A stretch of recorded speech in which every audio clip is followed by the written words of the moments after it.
Survey ಬಂದಿದೆ 370 NDA ಮೈತ್ರಿಕೂಟಕ್ಕೆ, 120 India ಮೈತ್ರಿಕೂಟಕ್ಕೆ. ರಾಜ್ಯದಲ್ಲಿ 21ರಿಂದ 23 BJP, 1ರಿಂದ 2 JDS, 4ರಿಂದ 6 Congress. Karnataka ರಾಜ್ಯದಲ್ಲಿ ಈಗ ಇರ್ತಕ್ಕಂಥ ವಾತಾವರಣ ಗಮನಿಸಿದ್ರೆ ಎಲ್ಲ ಕ್ಷೇತ್ರದಲ್ಲೂ ಕೂಡ ವಾತಾವರಣ ಇವತ್ತು ಭಾರತೀಯ ಜನತಾ ಪಾರ್ಟಿ ಪರವಾಗಿದೆ, ನರೇಂದ್ರ ಮೋದಿಜಿಯವರ ಪರವಾಗಿದೆ.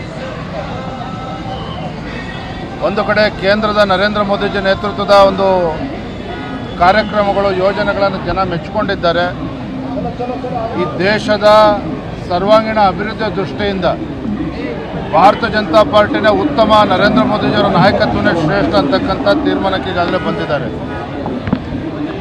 ನಾವೆಲ್ಲ 28 ಕ್ಷೇತ್ರಗಳಲ್ಲೂ ಕೂಡ ನಮ್ಮ ಅಭ್ಯರ್ಥಿಗಳ ಒಂದು ಆಯ್ಕೆಯ ಪ್ರಕ್ರಿಯೆ ಇನ್ನೂ ಕೂಡ ನಡೀತಾ ಇದೆ. ಹಾಗಾಗಿ ನಮ್ಮ ಕೇಂದ್ರದ ವರಿಷ್ಠರು ಸಹ ವಿಶೇಷವಾಗಿ ಕರ್ನಾಟಕ ರಾಜ್ಯದಲ್ಲಿ ಎಲ್ಲ ಅಭ್ಯರ್ಥಿಗಳ ಆಯ್ಕೆ ಬಗ್ಗೆ ಭಾಳ ಗಂಭೀರವಾಗಿ ಚಿಂತನೆ ನಡೆಸಿದ್ದಾರೆ. ಇವತ್ತು ನಾಳೆ ಒಳಗೆ ಎಲ್ಲವೂ ಕೂಡ ಅಂತಿಮ ಆಗ್ತದೆ.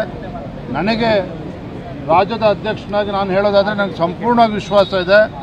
22, 23, 24 ಪ್ರಶ್ನೆ ಅಲ್ಲ, ಒಂದು ಹೊಸ ಇತಿಹಾಸವನ್ನು ಕರ್ನಾಟಕ ರಾಜ್ಯದಲ್ಲಿ ಭಾರತೀಯ ಜನತಾ ಪಾರ್ಟಿ ಸೃಷ್ಟಿ ಮಾಡ್ತದೆ. ಅತ್ಯುತ್ತಮ ಫಲಿತಾಂಶ ಹಿಂದೆ ಯಾವಾಗಲೂ ಸಹ ಕರ್ನಾಟಕ ರಾಜ್ಯದಲ್ಲಿ ಅಂಥ ಫಲಿತಾಂಶ ಬಂದಿರೋದಕ್ಕೆ ಸಾಧ್ಯ ಅಲ್ಲ. ಅಂಥ ಒಂದು ಉತ್ತಮ ಫಲಿತಾಂಶದ ನಿರೀಕ್ಷೆಯಲ್ಲಿ ಭಾರತೀಯ ಜನತಾ ಪಾರ್ಟಿ ನಾವೆಲ್ಲರೂ ಕೂಡ ಇದ್ದೇವೆ. ಸರ್, ಈಗಾಗಲೇ ಕಾಂಗ್ರೆಸ್ 7 ಕ್ಷೇತ್ರಕ್ಕೆ ಅನೌನ್ಸ್ ಆಗಿದೆ. ಬಿಜೆಪಿ ಯಾವಾಗ ಅಂತ ಸ್ವಲ್ಪ ವಿಳಂಬ ಆಗ್ತಿದೆಯಲ್ಲ? ವಿಳಂಬ ಪ್ರಶ್ನೆ ಏನಿಲ್ಲ, ಇವೆಲ್ಲವೂ ಕೂಡ ಆ ಪ್ರಕ್ರಿಯೆ ಈಗಾಗಲೇ ಪ್ರಾರಂಭ ಆಗಿದೆ.